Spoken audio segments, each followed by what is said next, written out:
Hello, and thank you for attending this LabRoots event.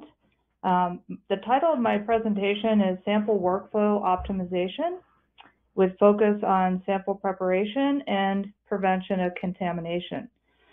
All of the topics are pretty pertinent to cannabis and hemp operations. The biggest issue usually is within sample intake, sample preparation, and overall looking at heavy metals and microbials for potential contamination sources. The outline of today's talk is to go through sample workflow and how do you best optimize that, knowing that when the sample comes in the door, you want to have a controlled workflow and process. Part of that is with paperwork, and that paperwork is typically with a chain of custody and a track and trace system, seed to sale, such as Metric, BioTrack, MJ Freeway. There's a number of different offerings there. A lot of times the regulatory jurisdiction or the state will determine that track and trace system, but overall that has to be included in the overall chain of custody and management of the paperwork along with the sample. And in addition, LIMS. LIMS is a kind of the glue that holds all the sample preparation, the sample information, the order number, the barcoding, the labeling. It's kind of the brains of the operation in terms of how the sample moves through the lab to the final result in C of A generation. Another aspect that's often overlooked is how to ensure sample sterility, or overall, how do you manage splitting up a sample so that the microbial testing is begun first and also in a sterile field.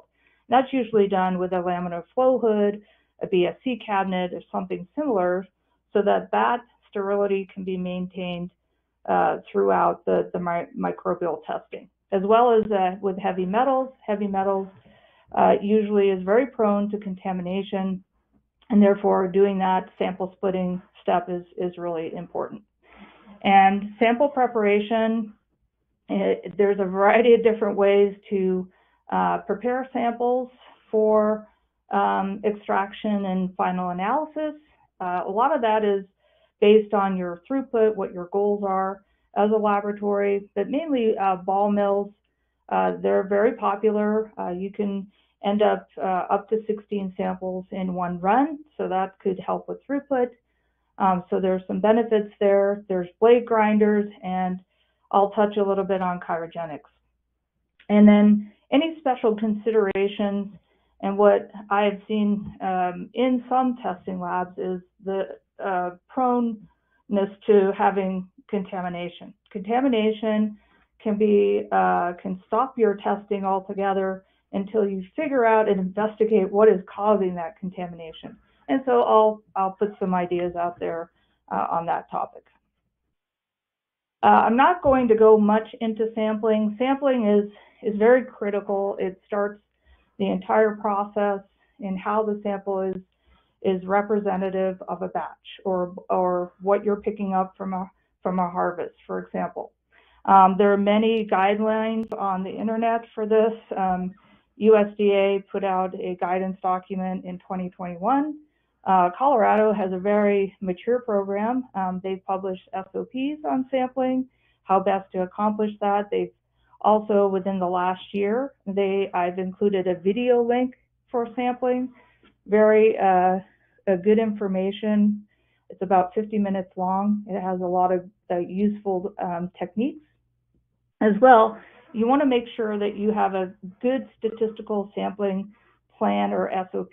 And that's usually dictated by the regulatory jurisdiction that you're operating in, as well as making sure that that is truly a representative sample of a batch, as well as it's randomly sampled. Once that sample is basically selected for sampling, a lot of times the cultivator or grower will provide a dry sample. However, it's up to the laboratory to determine, is it truly dry? And if it's not, you will measure the moisture, but then also have to accommodate that drying with either a vacuum oven. That's usually a little bit of a gentler technique in terms of drying a sample. It is very critical to ensure that the material is dry so that when you homogenize, you don't get clumping of that plant material and then not truly get a representative sample. The moisture content has been published. AOAC has a very good document for determining moisture for plant material, and it's available publicly on the internet. LIMS is kind of out of topic for this talk. However, LIMS does provide a way to guide the sample through in a digital manner versus a paper manner in maintaining that information along the way through the analysis. So the sample details are usually entered. As soon as that happens, there's an order number that's generated that is assigned a unique identifier for that sample, and that is carried through the entire analysis in the lab. Other information that LIMS can house besides just barcoding and labeling and identifiers or matrix type. So if there's a variety of different strains that can be populated in LIMS, as well as sample mass and the analysis that the user has requested, and other unique information. Perhaps there's a rush on that particular test. All of that can be collected and maintained in the LIMS system. Now, this is just kind of a basic overview of what happens during intake. The client will first place an order, and that's usually done through a web portal, and that can also be maintained through the LIMS system. That will then trigger a sample pickup. That pickup is usually internal at the laboratory. They send out a sampling technician. That sampling technician then picks up the sample and ensures that it is sampled following the internal procedure.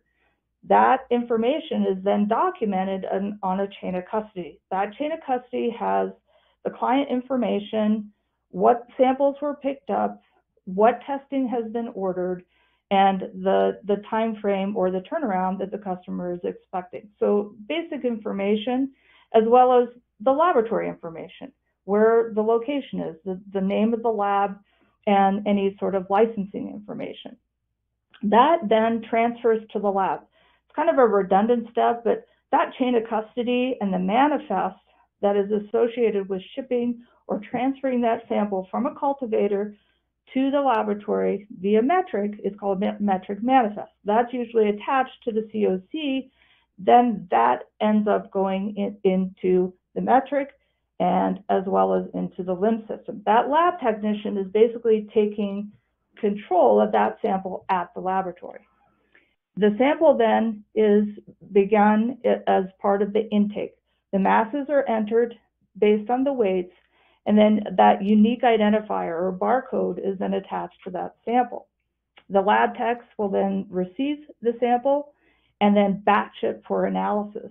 That sample then is homogenized, a variety of different techniques, extracted, and then prepared for analysis. That analysis also involves CRM materials for your calibrators, QCs, and final sample preparation, whether it's in a vial or however centrifuge tubes, for example, that's when it's actually prepared. Now, sample collection goes back a little bit into the sampling. However, how is that best accomplished? And testing laboratories usually will have that attached and in their SOPs and internal procedures. However, there are some common sampling containers, or you can use Whirlpack bags, for example, or some form of sterile bag. And then you're wanting to make sure that it's not been tampered with, so that when it arrives at the laboratory, for visual inspection, there hasn't been any sort of contamination or potential foreign material that's entered that sample. And then again, the metric is critical for tracing that package and transferring it to the laboratory. And that's also assigned a metric tag, and that gets associated with that sample as well. And this is just another example of a chain of custody. The chain of custody is then electronically transferred into LIMS. All of that information has to be reviewed by the technician upon entry into the system. Now, sample labeling, there's a lot of different ways to do labeling. You can purchase zebra printers.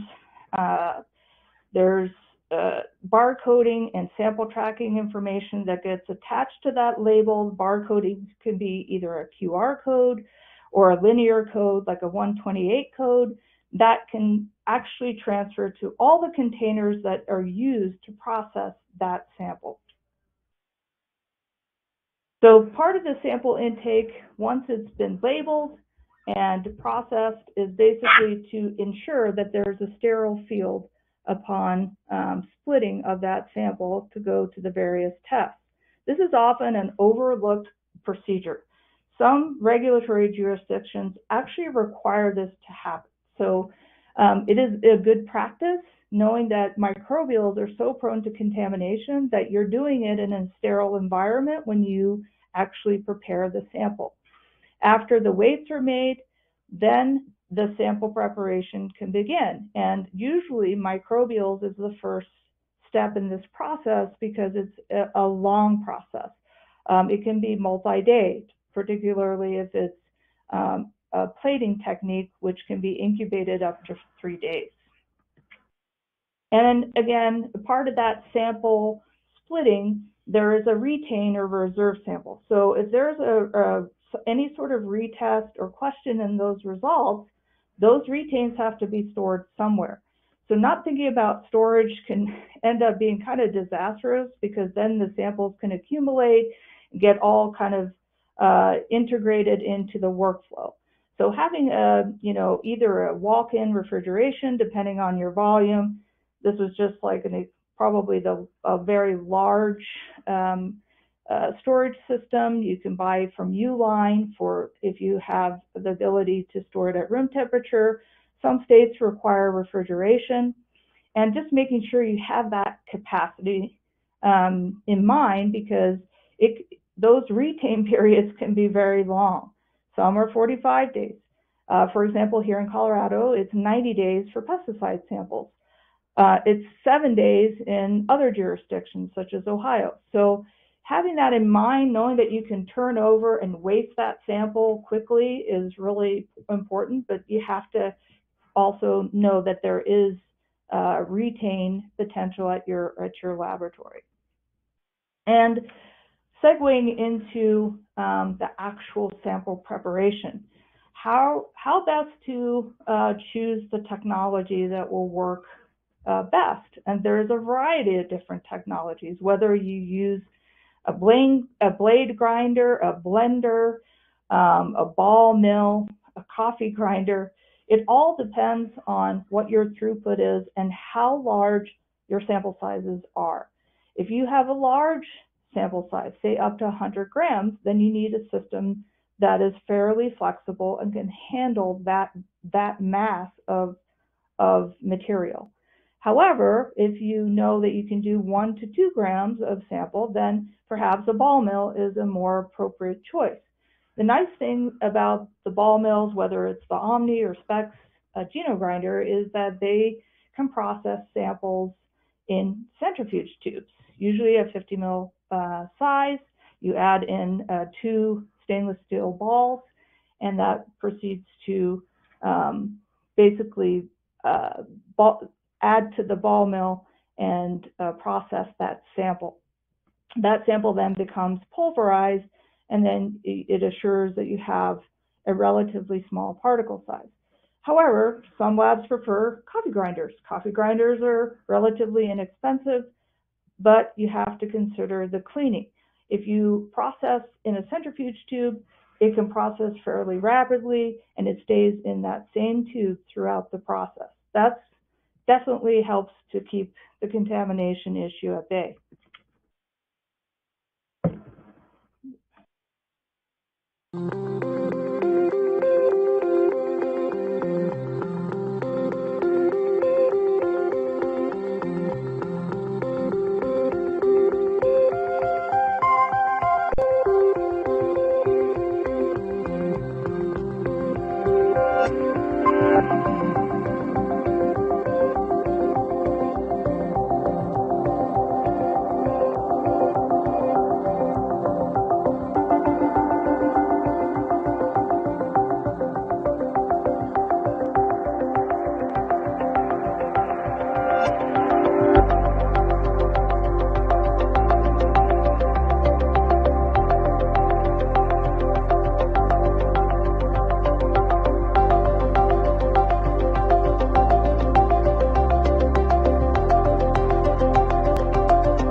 Shown in the last example is just a dry milling process. However, chirogenic grinding has its place if there is a volatilization issue.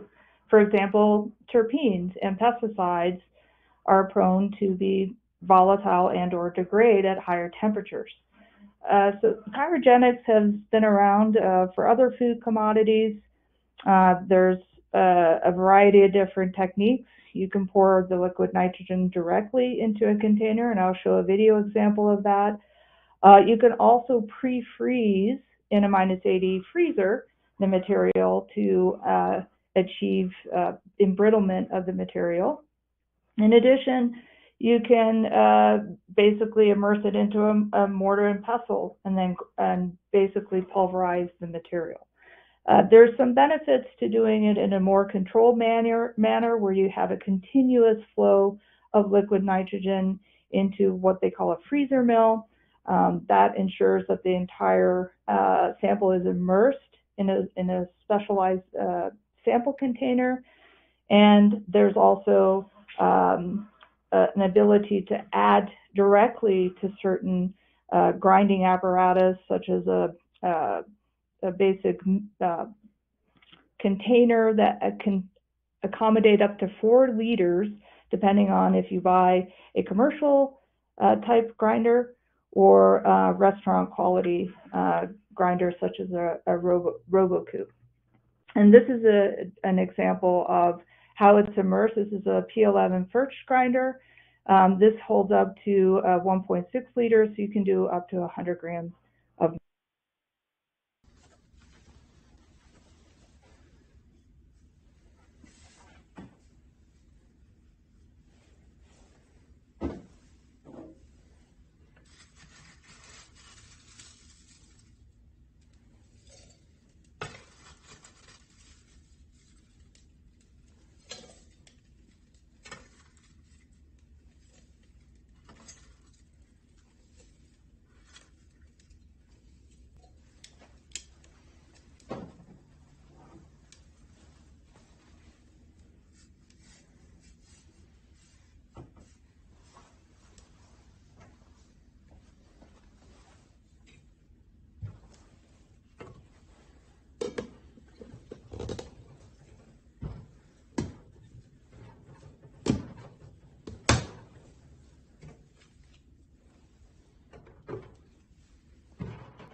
So sample preparation kind of switches gears when you look at microbials. There isn't that homogenization step where it's ground into a finer particle.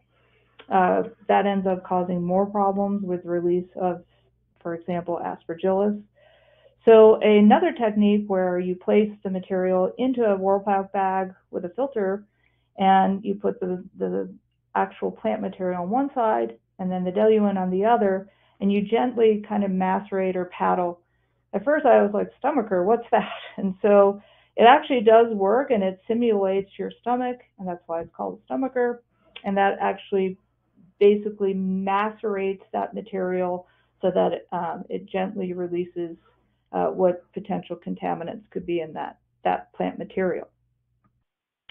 Another aspect, and this is more for plating, is basic control of contamination. Although this looks like a kind of a cluttered hood, it basically has all the supplies needed and dedicated to the process. So making sure that you have your appropriate PPE while you're working within a VSC or a laminate cabinet, either one, and then swabbing down that work area, ensuring that it's a sterile field. Other items, sterile pipette tips are usually dedicated for this process. Any sort of reagents, diluent, for example, can be purchased already sterile, sterilized water. And then if you, say, undo a cap, make sure that it's going in and out of that hood capped, and want to minimize opening and closing as much as possible, and as well as having that environment be clutter-free. Usually having a dedicated set of pipettes is recommended so that those can be sterilized and cleaned at the same time as part of the process. And then making sure that the vents or the actual fans that are present throughout the hood are left open so that you're actually protected while you're working in the hood. And this is just if you're potentially looking at PCR, PCR does require some room separation. At a minimum, any microbial analyses does require a separate room. However, PCR, if there is the budget and there's at least some thought about how to set up that workflow to keep the processes as separated as possible. For example, you'll still have that sample processing where you might be prepping what they call a master mix. And then the next step, you'll be doing a purification or extraction step. And in this instance, you want more of a positive pressure from the room. And then the next room, and they're all kind of interconnected with the workflow going towards the top, is PCR setup and amplification. That's where you would want negative pressure so that if it was amplified or those amplicons get aerosoled, it's not going throughout that workspace. So it may not be possible to have 3 separate rooms. However, if it is well enough away from each other, that's a benefit so that you don't amplify or cross-contaminate as you perform the other steps. And another area of concern in isolating or having a separate room is heavy metals. Heavy metals is prone to contamination. It's a very sensitive technique.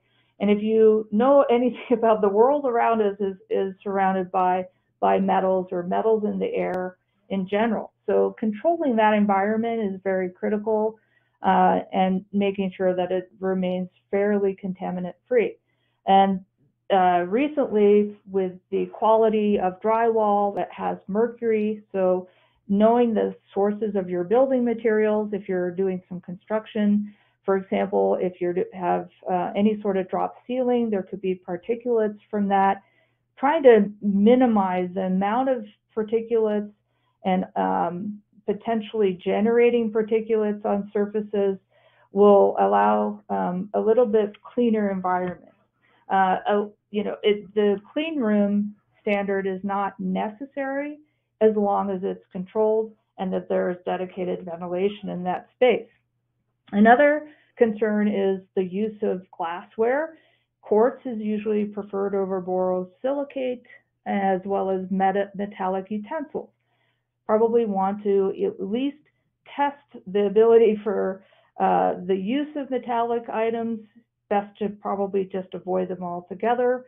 If you do use them, you would have to do a verification that there are no metals leaching from that material, as well as use of trace metal reagents. They're very expensive, and there's other options for double distillation and doing your own process to kind of reuse those materials due to the expense, and then having a dedicated set of pipettes, weighing apparatus for the metals room or operation. In addition, you can purchase metal-specific or contaminant-free centrifuge tubes if needed, as well as if you are grinding and you want to verify that that blade grinder isn't imparting any sort of metal contaminant to the material, a ceramic homogenizer is preferred. So perhaps at this point, you would use more of a vortex or a ball mill shaking apparatus to extract the material. A microwave digester is usually required for digesting the various types of cannabis matrices, and part of the cleanup is to verify that during use between batches that Teflon bomb or sample holder is actually clean. How is that verified? Well, there's usually a cleaning process, a method, and you can cycle through the digestion, say for 50 minutes at 200 degrees, and then adding that basically rinsate or a wash to ensure that that carryover isn't carried over to the next sample. So having a cleaning verification step or ensuring that that apparatus is maintained clean and goes through a very rigorous cleaning process is very important. Just skipping that step alone could ensure that there is contaminant carried through the next sample analyses or batch. And there are some other concerns for heavy metals. There's the room isolation, making sure that that is in place, epoxy or resin benches over stainless steel, having that dedicated filtered air and exhaust for that room is another way to eliminate contaminants. Sometimes even in the filtration, heavy metals or dust particulates can accumulate in the filtration system, so having a good maintenance plan in place. Dedicated PPE for that particular operation. So not wearing the same lab coat that you wore in sample prep going into a heavy metals room. Having disposable lab coats and booties and a sticky tack mat as you enter that room, it will eliminate that dust particulate or particulate generation. And then another step that is often overlooked is preconditioning those consumables, like anything that you use for preparation of the sample, pipettes, pipette tips, centrifuge tubes. All that plasticware needs to be soaked in an acid bath prior to being in service or use.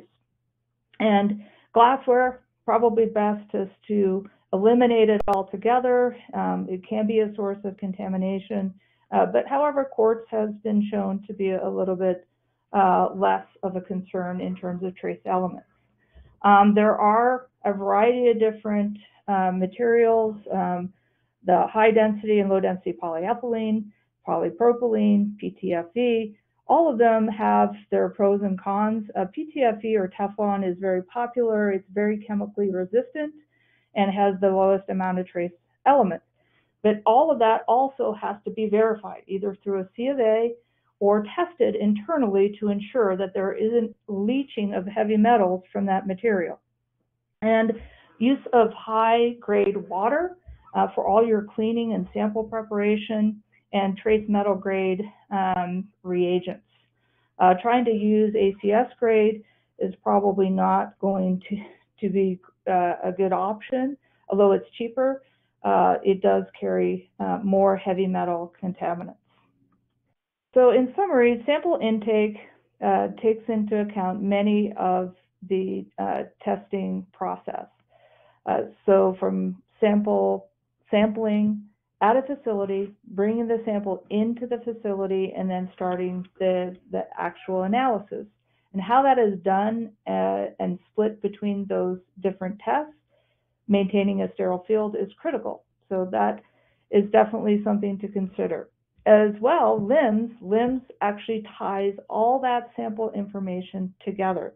So between the sample being entered into a web portal for ordering that test, all the sample information that the client has provided gets entered, as well as the chain of custody information metric. Everything gets tied together by having a LIMS system.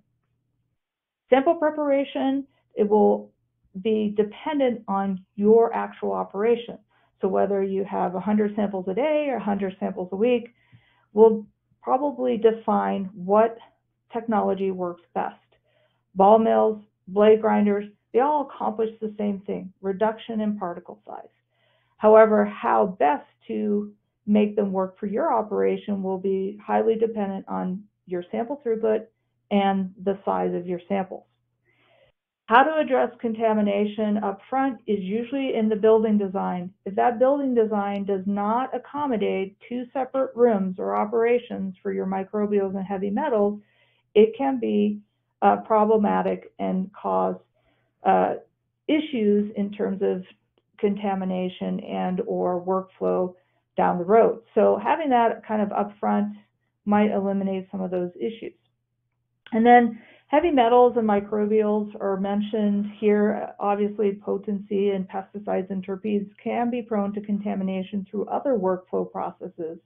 However, having these particular very sensitive and environmental concerns addressed through either building design upfront and then steps you can take to minimize the contamination as you're working through the analyses. Heavy metals, picking consumables, reagents, and other working tools that are plasticware will be helpful, and having cleaning procedures in place. As well, for microbials, making sure that there's a process for maintaining sterility, working within a BSE or laminar hood for your operation will overall help to contain and make sure that contaminants are not introduced into your sample analysis. And with that, I want to thank LabRoots for inviting me to speak today, as well as thank you for your time and attention. If you have any further questions, please feel free to contact me.